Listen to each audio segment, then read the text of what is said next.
95ஆம் சங்கீதம். கர்த்தரை கெம்பீரமாய் பாடி நம்முடைய இரட்சண்ய கன்மலையை சங்கீர்த்தன பண்ண கடவும் வாருங்கள்.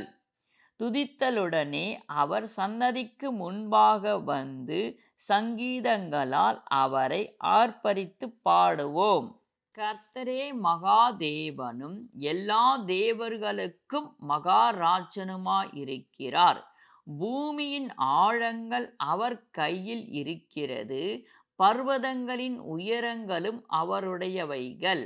சமுத்திரம் அவருடையது, அவரே அதை உண்டாக்கினார். வெட்டாந்தரையும் அவருடைய கரம் உருவாக்கிற்று.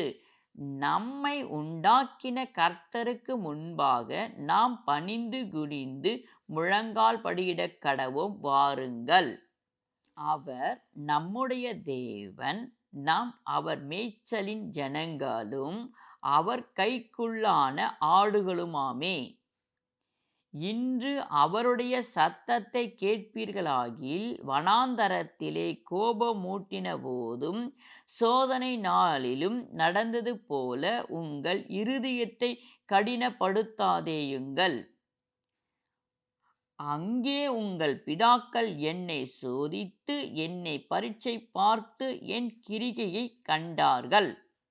40 வருஷமாய் நான் அந்த சந்ததியை ஆரோசித்து, அவர்கள் வழுகி போகிற இருதயம் உள்ள ஜனம் என்றும் என்னுடைய வழிகளை அறியாதவர்கள் என்று சொல்லி, என்னுடைய இளைப்பாறுதலில் அவர்கள் பிரவேசிப்பதில்லை என்று என்னுடைய கோபத்திலே ஆணையிட்டேன்.